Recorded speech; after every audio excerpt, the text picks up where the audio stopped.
Amém. Vamos abrir a nossa Bíblia em João capítulo 1, perdão. João capítulo 1.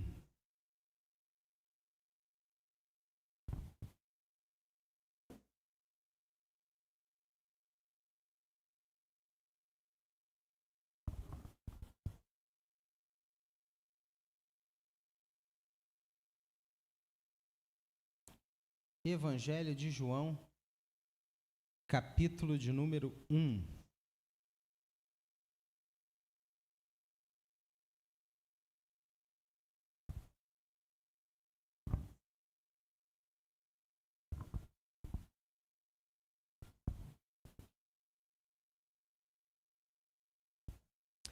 No princípio era o Verbo, e o Verbo estava com Deus, e o Verbo era Deus.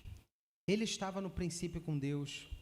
Todas as coisas foram feitas por intermédio dele, sem ele nada do que foi feito se fez.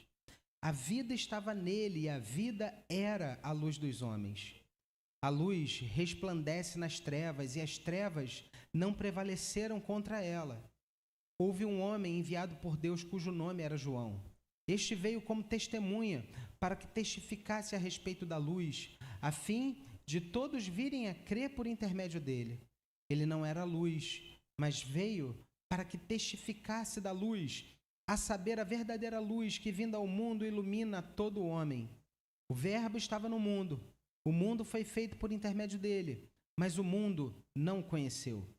Veio para o que era seu, e os seus não receberam, mas a todos quanto receberam, deu-lhes o poder de serem feitos filhos de Deus, a saber, aos que creem no seu nome, os quais não nasceram do sangue, nem da vontade da carne, nem da vontade do homem, mas de Deus. Vamos ler todos juntos o versículo 14. E o Verbo e habitou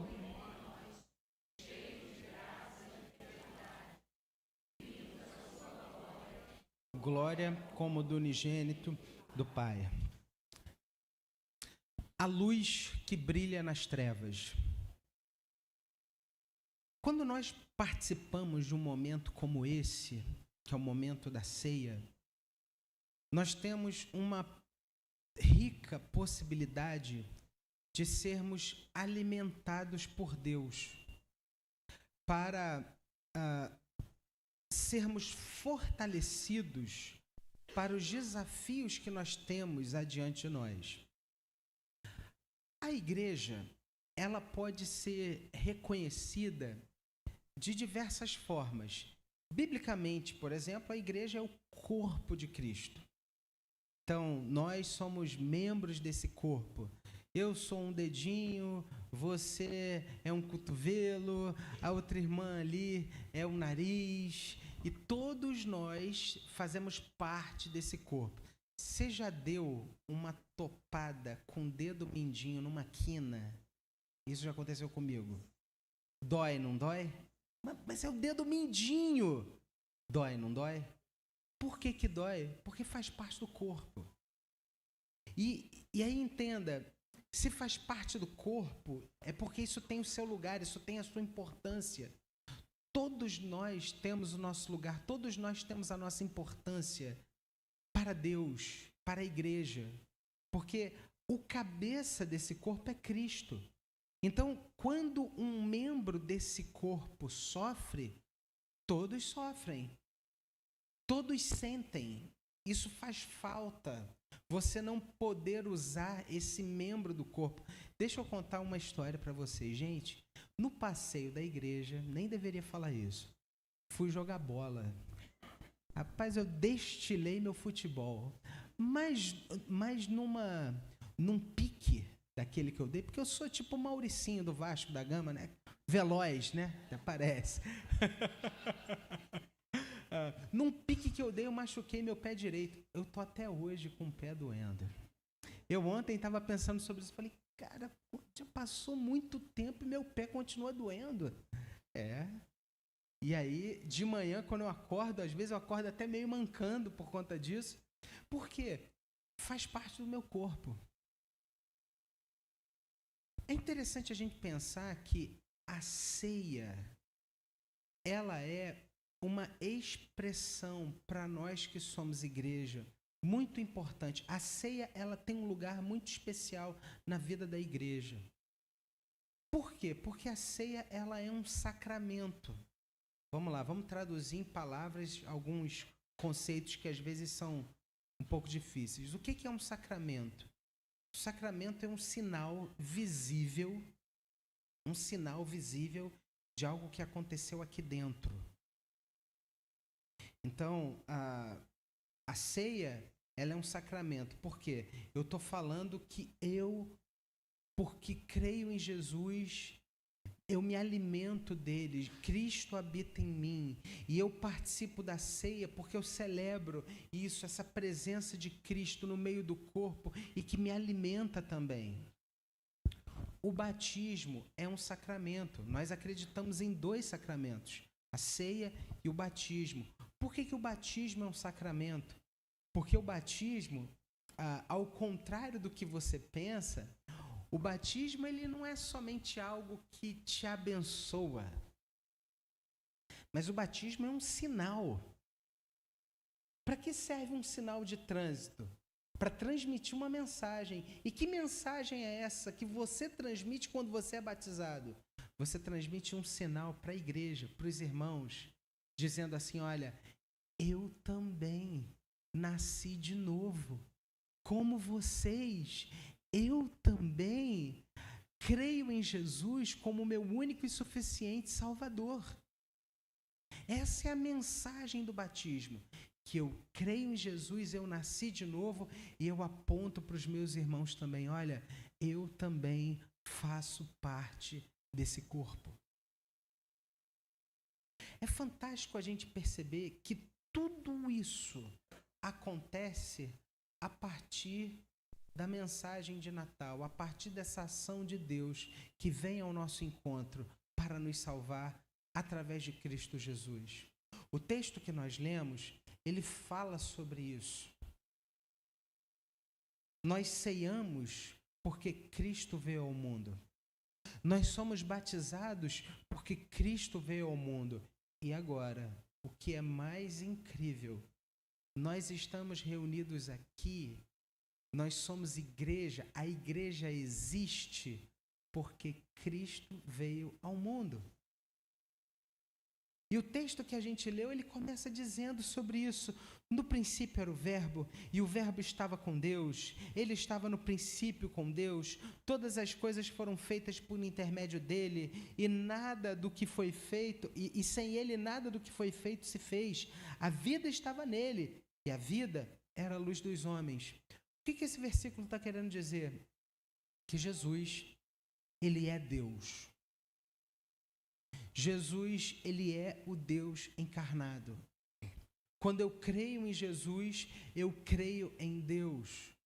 O texto ele fala que Jesus estava no princípio era o Verbo, e o Verbo estava com Deus, e o Verbo era Deus. Jesus ele está desde o início de todas as coisas, estava lá na criação. Jesus estava presente, agindo de maneira ativa na criação, criando e recriando todas as coisas. O texto ele continua e ele diz: a vida estava nele e a vida era a luz dos homens. A luz resplandece nas trevas e as trevas não prevaleceram contra ela. Ou seja, houve um momento na história humana, assim que o homem foi criado, que o homem decidiu romper com Deus. O homem se afasta de Deus. O homem toma as suas próprias decisões sem levar em conta aquilo que o Senhor havia predeterminado para ele. E o que acontece? As trevas entram no mundo. Mas o amor de Deus por nós, ele é tão grande, ele é tão maravilhoso, que Deus decidiu romper as trevas.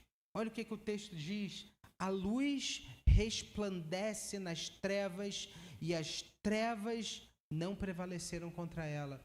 Deus decidiu entrar no meio das trevas do coração humano e providenciar para o homem perdido a sua salvação. Você se lembra daquilo que aconteceu lá em Gênesis, quando Deus olha para aquela mulher, olha para Adão, olha para Eva, depois de terem pecado, Deus olha para eles e diz: olha, como fruto do pecado de vocês, vocês vão precisar sair do Éden. Vocês agora, com o suor de vocês, vão obter o pão. Você agora, mulher, a partir de dores, você dará a luz a seus filhos. Mas eu preciso dizer uma coisa para você, que da sua descendência virá aquele que pisará a cabeça da serpente. O que Deus está falando aqui? Que haveria um descendente daquela mulher que entraria na história e que venceria o mal e que venceria tudo aquilo que tenta afastar o homem de Deus. Deus estava ali em Gênesis providenciando, dando essa promessa de que ele enviaria um Salvador, a luz que entraria nas trevas e que as trevas não iriam prevalecer contra ela.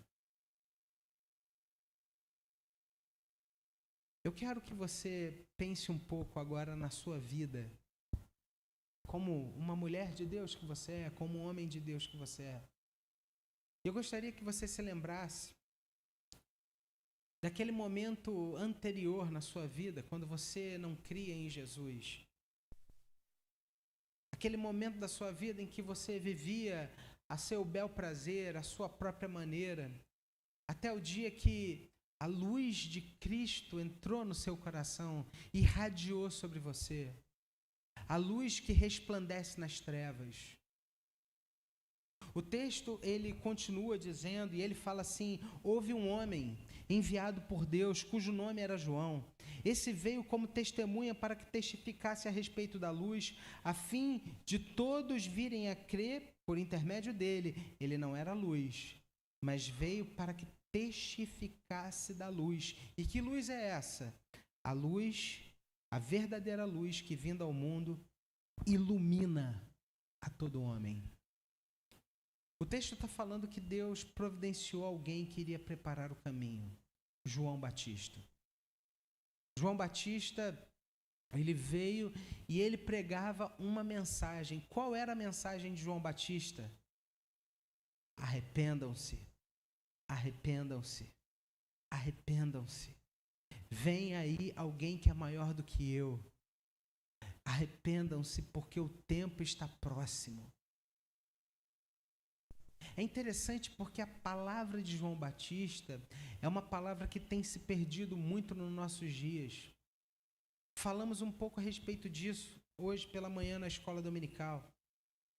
Nós vivemos um tempo onde há uma teologia espúria sendo pregada por aí, que é a chamada hipergraça. Você encontra até na Netflix gente pregando essa hipergraça. O que é essa hipergraça?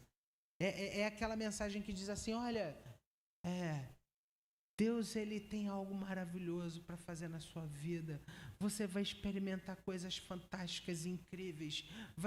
Você vai ter uma experiência transcendental. Vai ser demais, maravilhoso. Mas é um evangelho que não prega arrependimento.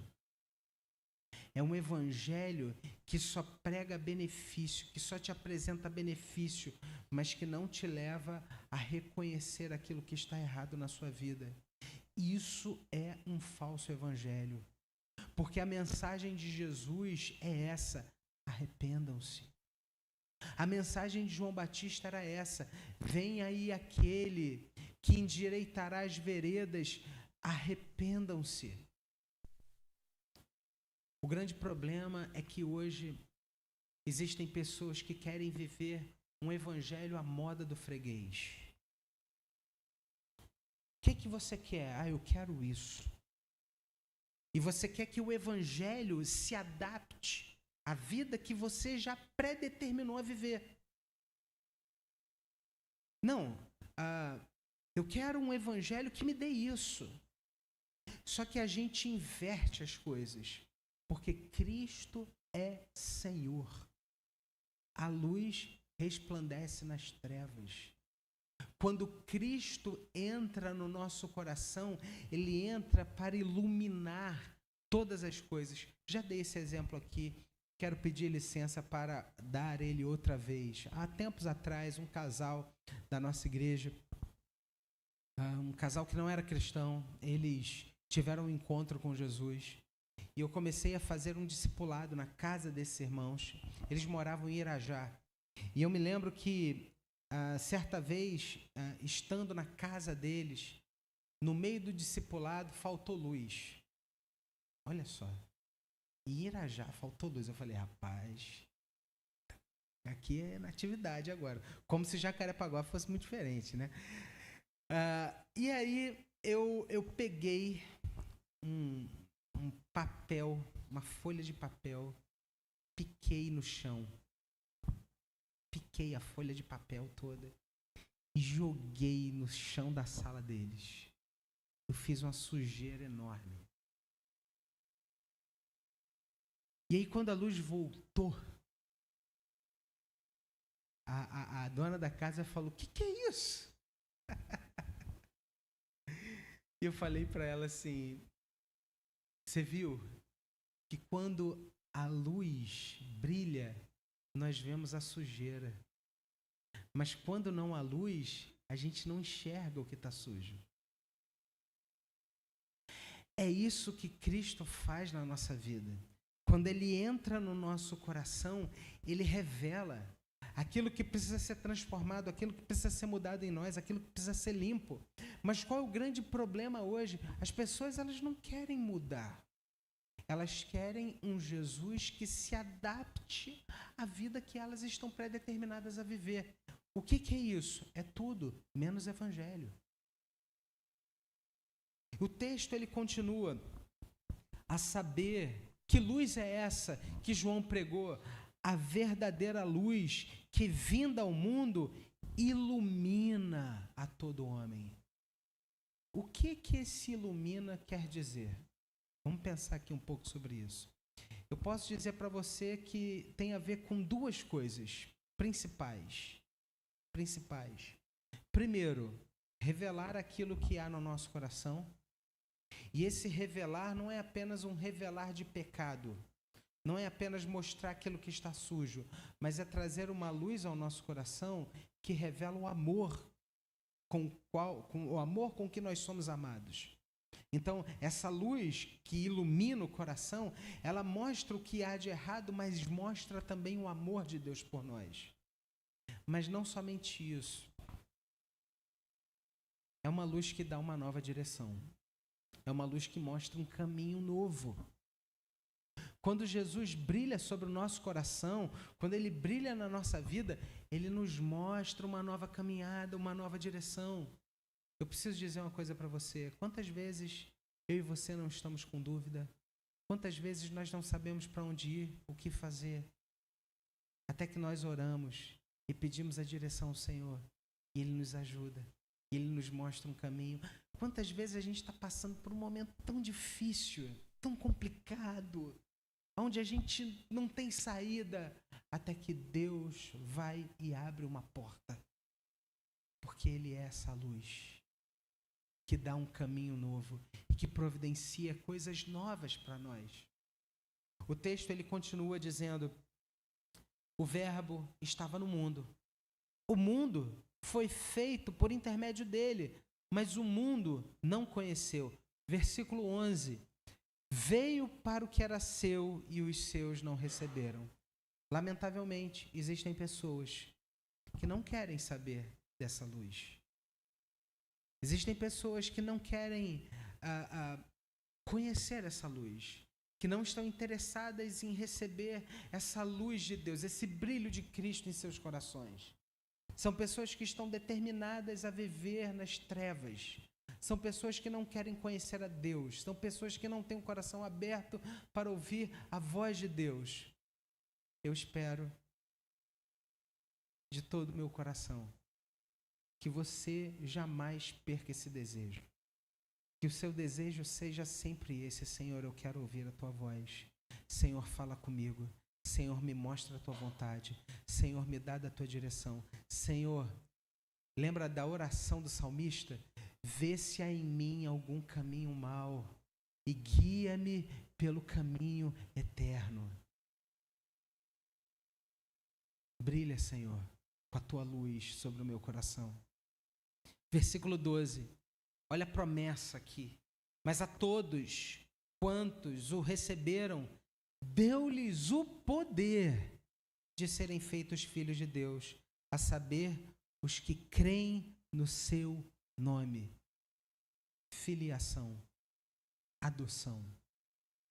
Nós agora somos filhos de Deus. Aqueles que creem em Jesus, aqueles que têm a luz de Cristo sobre suas vidas, esses agora podem dizer não somente que têm uma nova direção, mas que são também amados, que foram aceitos, que foram acolhidos e que agora fazem parte da família de Deus. São filhos do Senhor. É por isso que nós podemos participar da ceia. Porque nós que cremos em Jesus, nós que fomos batizados, nós que nascemos de novo, podemos dizer: Pai, obrigado, eu quero participar do pão, eu quero tomar do vinho, porque essa obra de Cristo na cruz em meu lugar é algo que faz parte da minha vida, faz parte do meu coração. Eu creio no Senhor. Versículo de número 13. Esses que não nasceram do sangue, nem da vontade da carne, nem da vontade do homem, mas de Deus. Preste atenção aqui, eu vou usar uma palavra que os coaches gostam muito de usar. Isso tem a ver com o verdadeiro propósito. Isso é uma palavra muito utilizada pelos coaches hoje em dia, né? Propósito. Só que isso aqui é o verdadeiro propósito que a gente tem. Olha só. Você não é fruto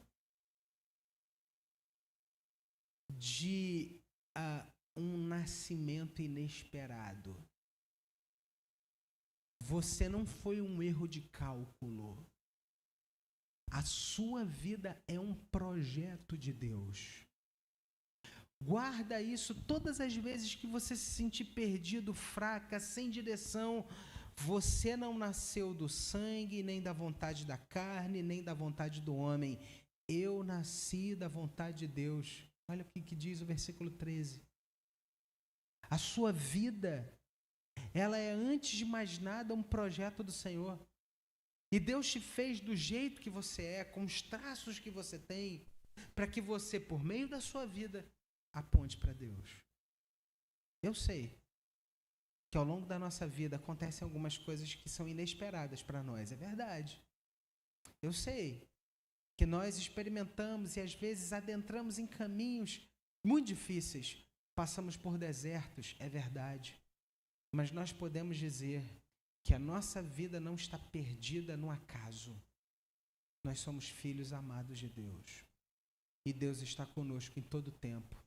É por isso que esse texto ele termina de uma maneira tão linda, trazendo para nós essa verdade que nós precisamos abraçar e acolher no nosso coração. O Verbo se fez carne e habitou entre nós, cheio de graça e de verdade, e vimos a sua glória, glória como do unigênito do Pai. Graça e verdade. Nós fomos salvos pela graça de Deus. Nós não merecíamos a salvação. Nunca fizemos absolutamente nada que nos tornasse merecedores de sermos salvos. E se nós tivéssemos essa habilidade, vou repetir algo que disse no início do culto. Se nós tivéssemos essa habilidade de, por meio de nossos atos, fazermos algo tão precioso que justificasse a nossa salvação, Deus não enviaria o seu único filho para morrer na cruz. Ele esperaria que nós tivéssemos essa atitude, mas não.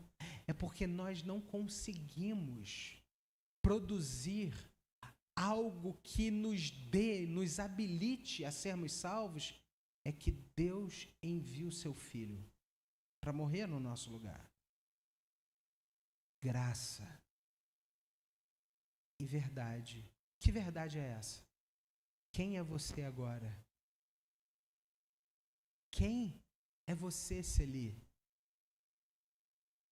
Quem é você, Priscila? Quem é você, Ariane? Quem é você, Tamires? Quem é você, Edinaldo? Nós somos filhos amados de Deus. A nossa vida não é fruto do acaso, nós não estamos perdidos. Nós fomos salvos, nós fomos acolhidos, nós fazemos parte da família do Senhor. Nós somos agora alvo constante do amor e da bondade do Pai. E Deus, Ele tem um plano, Ele tem um projeto para a nossa vida, Ele tem um caminho para nós. E que caminho é esse? Esse caminho é Jesus. O caminho da nossa vida. Nós seguimos a Jesus. Nós caminhamos com Ele. Nós seguimos o nosso Salvador. É verdade, existem momentos da nossa vida que Jesus nos conduz a caminhos difíceis, a caminhos inesperados, mas Ele está sempre nos conduzindo. Eu quero que você hoje entenda uma coisa muito séria e muito importante para você. É que o Senhor, por mais difícil que seja o momento que você esteja vivendo hoje, Deus não deixou de conduzir o seu caminho. Deus não deixou de conduzir a sua família. Deus continua e continuará para sempre sendo o Senhor. Por isso, agradeça. Por isso, reconheça. Por isso, descanse. Por isso, creia em Jesus, se volte para Ele, esteja em comunhão. Por isso, se renda àquilo que Deus deseja fazer em você e através de você. Por isso, busque cada vez mais e mais e mais e mais dessa vontade do Senhor para a sua vida. Por isso, se aproxime do Senhor de todo o coração. Por isso, se renda aos pés de Jesus e diga: Senhor Jesus, continua a me mostrar o caminho. Continua a revelar a tua vontade. Continua a lapidar o meu coração. O Verbo se fez carne e habitou entre nós, cheio de graça e de verdade. E vimos a sua glória, glória como do unigênito do Pai.